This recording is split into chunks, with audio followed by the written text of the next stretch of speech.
everyone, hello everybody. So maulan na hapon sa ating lahat.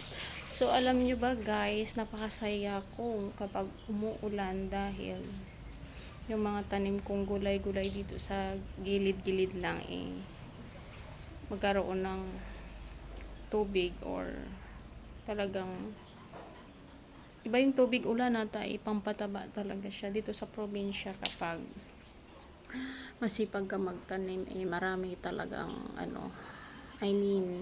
makakasave ka talaga. Alam naman natin lahat, napakamahal ngayon ang bilihin.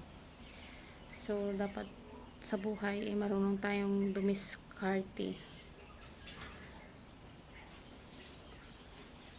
Kasi imagine mo ngayon yung 1,000 mo, parang 100 pesos na lang yung mabibili mo sa 1,000.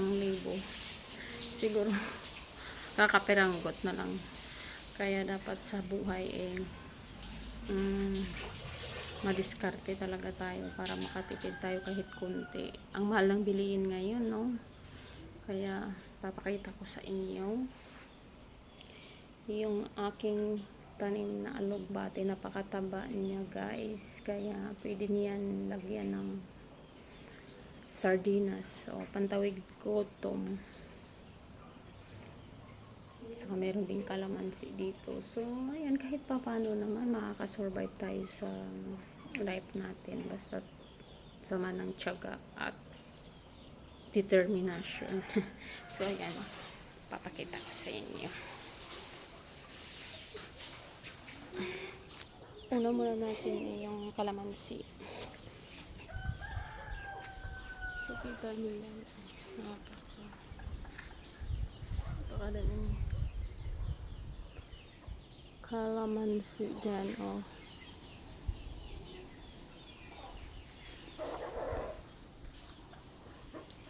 So next naman yung ating alugbate. Sabi ko sa inyo, ang taba. Ayan, nasa bubong na, abot na ng bubong. Ayan. So alam mo ba, kapag pumunta ka sa palengke, bibilhin mo ito 20 pesos. So sa yung 20 pesos, may bili mo na lang ng tuyo. May gulay ka na. Ayan, diba? Makakatipid ka. At saka ito, papakita ko sa inyo. Ayan. So ito, abo yan, galing dun sa uling. Ayan yung ginagawa naming fertilizer dito sa probinsya para tumaba lalo. Yan, natutuwa talaga ako guys kapag ayan, oh. Ay, ang sarap nito. Ayan, ito yung aming fertilizer dito, pangpataba ng gulay-gulay dito sa probinsya. I'm not sure kung ako lang yung gumagawa nito. Ayan, pero okay naman, no? Tested probe, tumaba sila. So, ayan. Okay.